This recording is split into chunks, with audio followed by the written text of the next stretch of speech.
Okay, I'm going to an Iktomi story. Okay, a vicious one, and from there you'll be able to see what what needs to be learned from it. Okay, so this one's not going to be a funny one, but it's going to be vicious. Okay, so um, this could qualify as a Halloween story. Okay.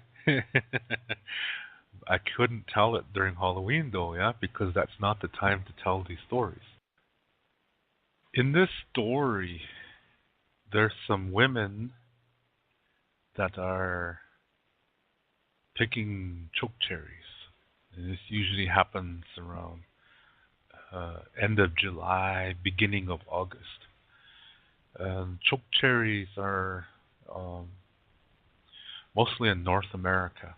I don't think they grow anywhere else in this world. They're kind of a dark purple, really bitter sweet cherry. They really taste good, yeah. And they're like in clumps, yeah, like they look like miniature grapes when you see them on the chokecherry trees. When you see them when they're all ripe and there's you just want to pig out, yeah. You have to be careful because if you eat too many, you might get sick. Yeah, so it's nice though. Yeah, it's really mm, choke cherries. It's lots of good memories eating choke cherries from when I was a kid. And um, so these ladies were picking choke cherries, and it was the sun was setting, and soon it was dusk. And on that particular evening, the air was in such a condition that the red in the sky looked just bright. Yeah, because you know how that is. Yes, it's really pretty when you see something like that. And I saw something like that here in Berlin. Yeah, everybody was taking pictures of it. It was the last time I the last show that I had in the apartment that I used to live in, and when I was going through a really bad experience last year, and I had to move out of the apartment that I lived in for years, and I was doing the final show, and I noticed the sky was so bright, bright pink, orange, red, all mixed together, and oh, that looked just majestic. Everybody was outside taking pictures, and it's like, wow, this is something. And I thought, how appropriate, yeah. My last show in that apartment, and I get to see this wonderful display in the sky. That's what these ladies saw. Yeah, it was just really lit up. And so Iktomi was walking by, and he noticed that the women were they were looking at the sky, and it was where they were is kind of dark, so they didn't really recognize him. And Iktomi said to them, he appeared to them as a nice man. Yeah, he's in disguise again.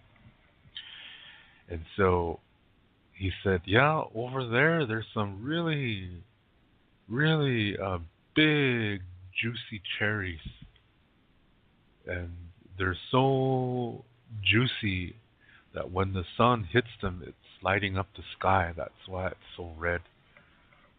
And he was really a nice looking, and he had a nice voice. So they thought him, wow, this guy must, you know. He said, yeah, I just came from there. He said, I had some. They really taste good. He said. So the women were like, geez, we should have went over there. So this nice man says, why don't you go ahead and go over there? I said, I'll take care of your kids, because they had their children there, yeah, their babies. And so they said, okay. So they grabbed their uh, bags and they went west. And every time, you know, the further west they went, the further this, red sky was going, until suddenly it was dark. And they didn't know where they were. They went so far that they didn't know where they were. So they decided, they didn't want to get lost, so they just made camp right there. And they went to sleep, and as soon as it was sunlight, they went back to their group. Yeah. And here they saw this nice man sitting there. He was stirring, like he made a soup, and he was stirring it. And so the women said, "Yeah, we couldn't find those cherries." They said, "It must be way over there." So we just gave up and turned around. So Iktomi said, "Well, that's too bad." He said, "Well, but I made a soup." He said, "because I know that you're probably hungry and you want to, thirsty and stuff. I mean, want to drink something." So he said, "I made you some soup, and I have some cherry juice." He said. So they thought, "Wow, he's a good guy, huh?" So they started eating the soup, and they were eating the meat, and they were thinking, "What kind of meat is this?" And they were drinking the juice, and here they saw one of the women. Uh, she as she took the cup away from her mouth, some of that juice went down her chin. And another lady said, "Geez, that really looks like blood." And they started laughing. And after they got done eating their meal, they were going to go back to their camp. And then they realized, "Hey, where's our children?" And so they were looking, and they were looking for that man, and here he was gone. Yeah, and they were like, "Oh no, where's our children?" So they were looking around, and then Iktomi came again, but this time he looked like his regular self. He wasn't in disguise. Yeah, and he said to these women, he said, "What are you guys looking for?" And he said, "We're looking for our children." He said, "This nice man said he would watch them while we went for looking for cherries, and we got lost, so we spent the night in the wilderness, and now we just came back, and he made us a soup, and we ate that." And now some of the women started to get sick in the stomach, and they were falling on the ground, yeah, one by one, and they were holding their stomachs, and then Iktomi said, "Look at me." So as these women looked at him, he transformed into that nice-looking man. And then they realized that they were tricked, that this was Iktomi. And he said, "This is what happens when you don't put your children first. Yeah, when you don't put your children as the top priority, this is what happens. You didn't even care for your children," he said. "A stranger came walking to you, and just because he looked nice and sounded nice, you trusted him right away. You didn't even know who he was. And then you just left your children with a stranger. You walked away, chasing after an illusion. So there's no cherries over there. Yet you believe that man. Yeah, there's no cherries. That's the way the sky is. So you were chasing after an illusion, At the same time, you neglected your own children. That's what you ate, he said.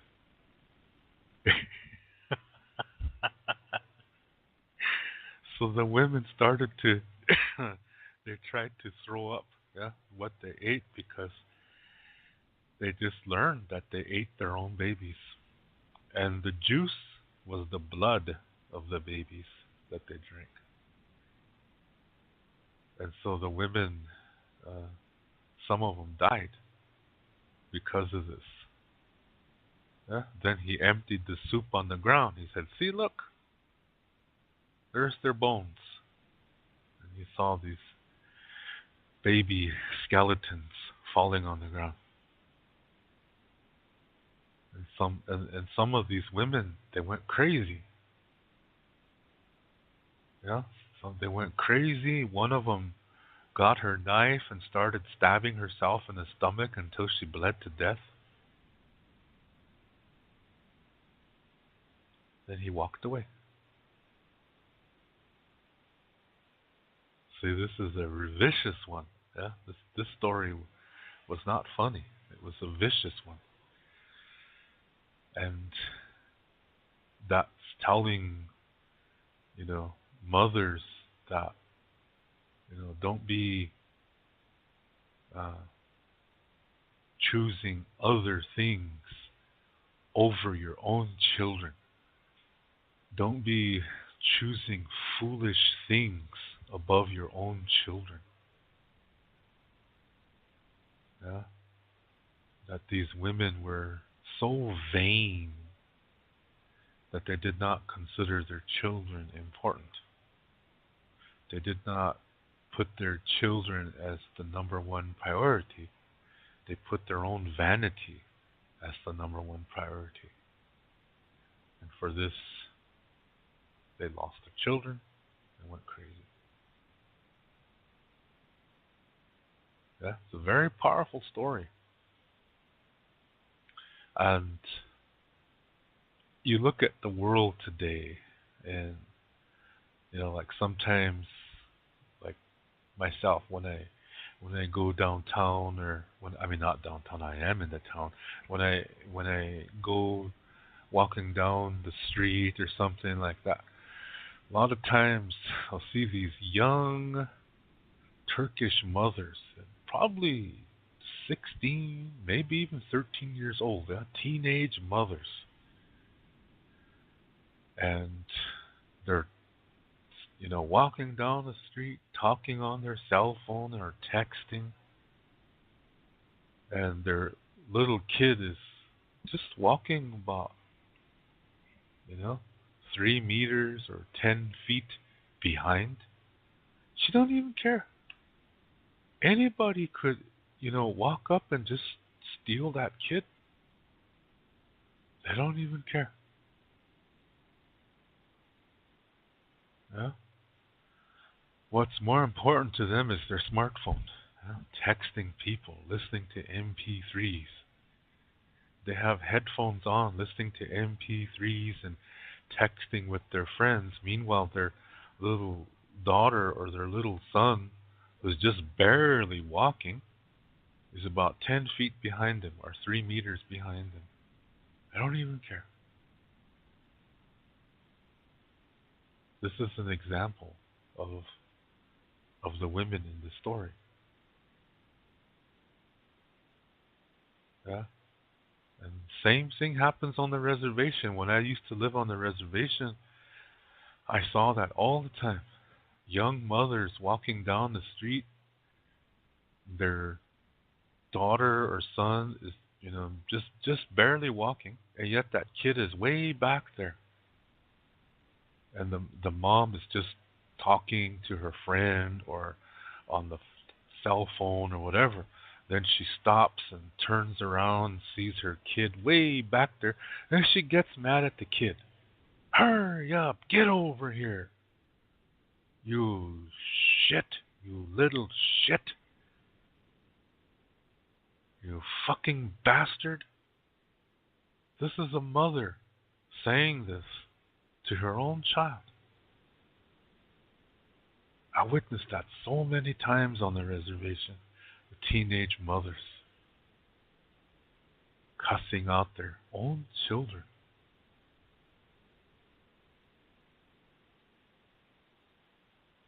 There was about 2 years ago, there was a Lakota lady. She was about 20, I think she was 23 years old. And her boyfriend, I think, was 21 or something. She was older than him. And she had 3 children. And the youngest one was a year and a half. And he was living with his father, was a different man, on the Standing Rock Sioux Reservation. Yeah. And this girl was from Cheyenne River Sioux Reservation.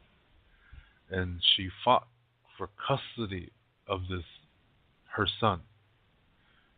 And she won. And the father and his family were devastated because, they were taking good care of this little boy. But the mother won in court. So they had no choice but to let this little boy go live with his mom. And as a result, he didn't really know who his mother was. So he was crying all the time. And he was always crying for his dad and his grandma. And she couldn't take it anymore. Yeah, so she started slamming him around. And then one day, he was walking around with a very, very dirty diaper, just full of shit. And she was on her cell phone, and he was crying and stuff. So she went into the room where he was and really cussed him out. "You shut the fuck up, you little shit," she said to her own baby boy. And she saw that the shit was starting to overflow from his diaper. She really got mad. So she told her friend, "Hold on, I have to change his diaper. I have to change this little shit's diaper," she said. Then she took the diaper off and cleaned him up, just vigorously, just kind of jerking him around. Then she put a clean diaper on him. Then she went into the other room. This is her story. Yeah, she went into the other room. And she came back. This baby was somehow he put the dirty diaper that was full of shit. He put it over himself. So now his head was covered in shit. So she really got mad and kicked him. Yeah, from his back, she kicked him really hard, and his body went smashing into the TV stand. Then the TV fell off and fell on top of him. He wasn't responding. So meanwhile, her boyfriend was sleeping in another room. So she cleaned the baby up and she woke up her boyfriend and said, "Something happened, so the accident happened. TV fell on the baby." So they called an ambulance and they came over and they loaded the boy up and took him to the hospital, and he was unresponsive, and they flew him by helicopter to Rapid City Hospital. This is a really big hospital, and they have a children's unit. Yeah, it's a really good children's hospital. They're known for their cardiology. Yeah, heart operations. That's what they're really good at. But they have a really good children's hospital there too. So they flew the baby over there by helicopter. And by the time they arrived at Rapid City, he died. So they were cleaning him up because he still had shit all over himself. They were cleaning him up, and the doctor noticed that there's cigarette burns on this boy's body, and they're fresh. Yeah? This baby boy, had been with his mother for about a month, and there were bones that were broken, and they did not heal properly. So then he called authorities, and he wanted to do an autopsy to find out what happened to this baby boy. And it turned out that as soon as the boy got into his mother's custody, he was suffering from physical abuse and developed anxiety attacks. Can you imagine that? An 18-month-old baby with anxiety attacks.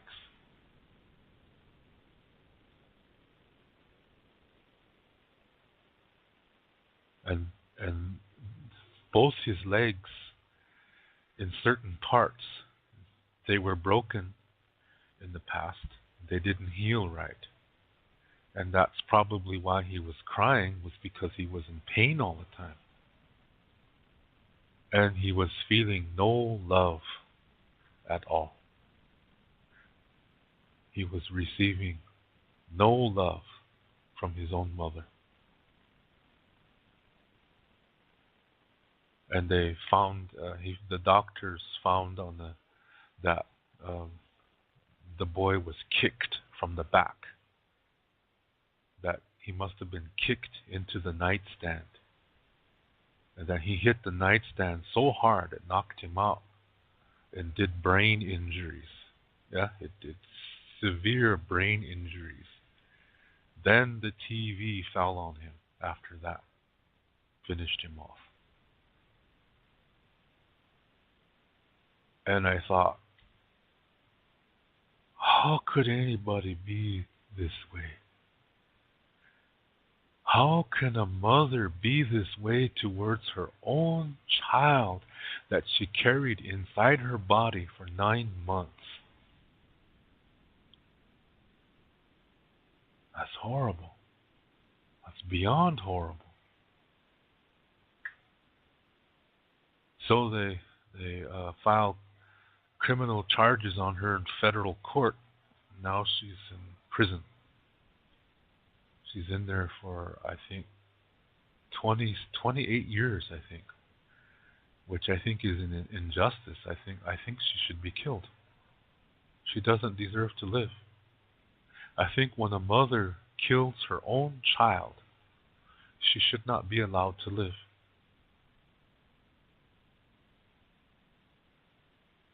Yeah. So this shows you, that a lot of these young mothers, they see their babies as, when they're first born, they treat them like they're pets.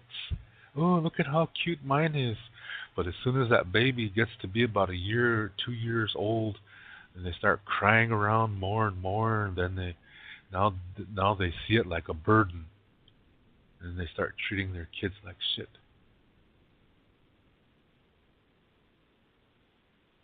How did they get this way?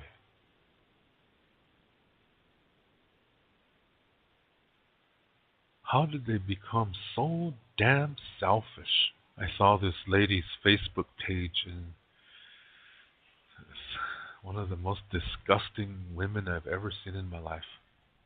She looked like a whore. A cheap, two-bit whore. All her posts had the word fuck in it. Yeah, but almost all her pictures had her giving the finger, talking trash against other girls.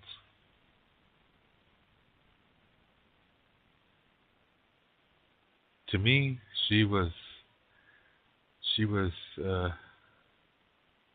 making a fool out of all women. That's what she was doing in my mind.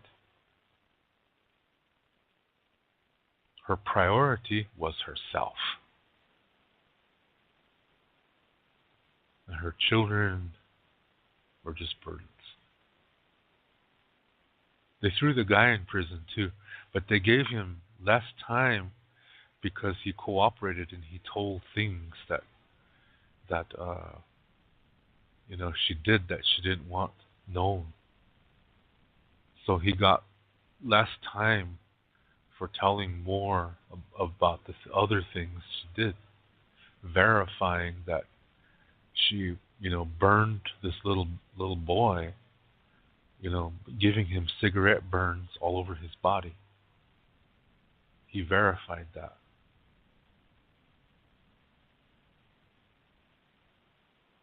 But for some reason, he was scared of her.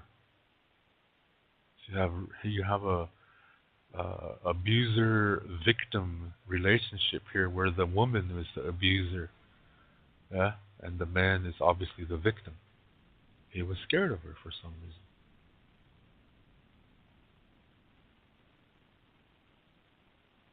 So this is, to me, the woman should have been put to death, in my opinion. It's the other children, they don't deserve her. They deserve better. So the father and his family is disgusted, and I think they were suing the social services of South Dakota, because the social services of South Dakota were the ones that sided with the mother, even though the mother has a police record. She's been arrested several times. Guess what she was arrested for? Selling drugs. And the social services advised the court to give the baby boy to her.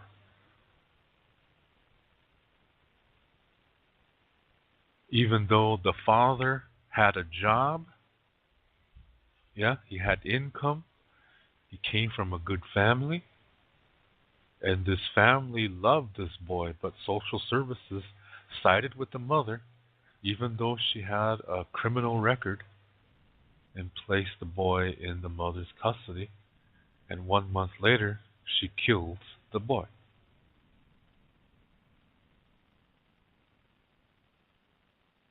So this is an example of women who don't deserve to be called women. She has 3 kids. She killed one of them. Her own child. Broke his bones. 2 legs and 1 arm bone she broke.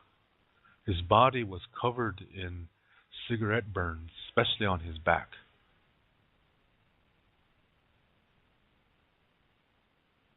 It's incredible how evil this woman became.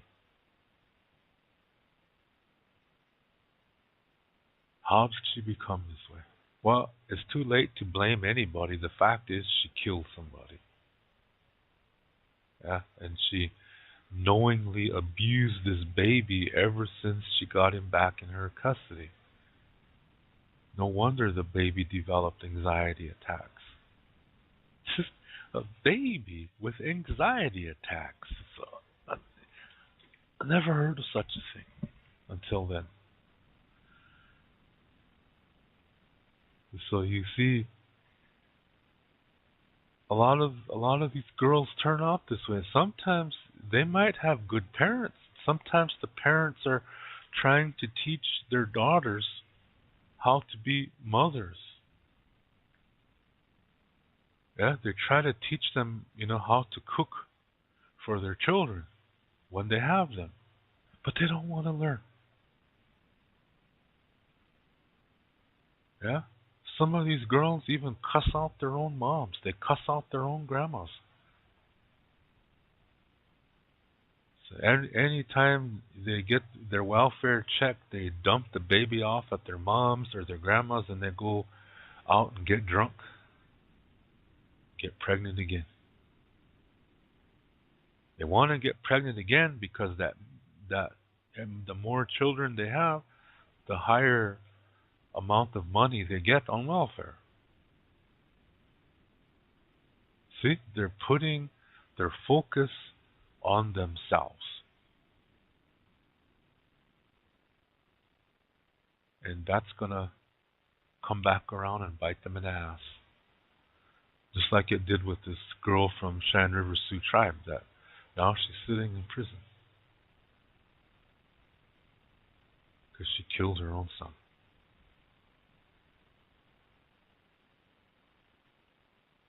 Yes, it's hard to understand when you have a daughter and you do your best.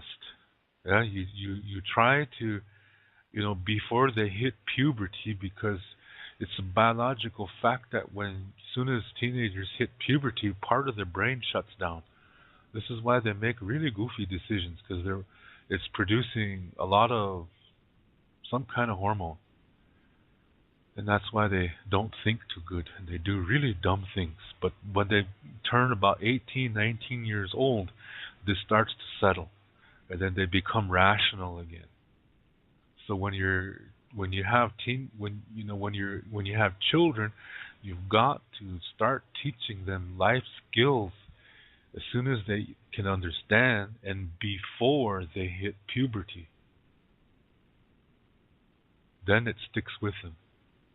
But if you don't, then they're not going to want to learn because, they think they know everything already. So you have to hit them before puberty to, prepare them as good as possible. But even when you do that, sometimes they still turn out that way because, they're developing into young adults and they think that, they can make they think they can do whatever they want with their lives, and then they go ahead and do it. No matter what.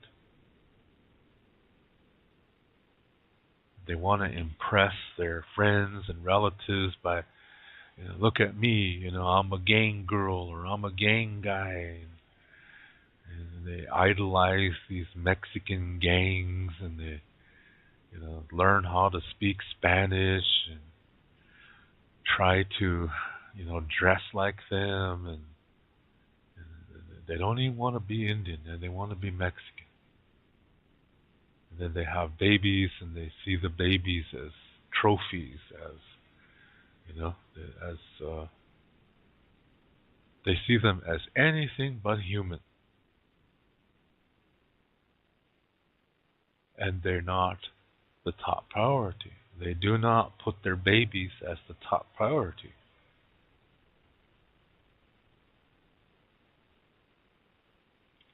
See, this Iktomi story is thousands of years old concerning him tricking these women and saying that, oh, those are really nice looking cherries over there. They're so big and juicy, and they just believed him. They didn't even know who he was, but they just automatically trusted him with their children. They didn't even care. They put their own vanity above their own children, and they went chasing after an illusion. And look at what happened to them. See, the story is teaching the importance of the responsibility of being a mother. And it's applicable today. Because it's when these young teenage mothers are, the way they're doing things, it's just like the Iktomi story. So I like to say that these young teenage mothers, when they act this way and put their own vanity above their children, they're daughters of Iktomi. That's their society. Yeah, they're the daughters of Iktomi. Something to think about. Yeah, and you see this all over the world. It's not just among Indians and Turkish people. You see it all over, especially in poverty areas. Yeah, so That's an example of a vicious story, and it shows, that it's applicable today. It's the same thing happens today. Yeah, in a dualistic world. That's an Iktomi world.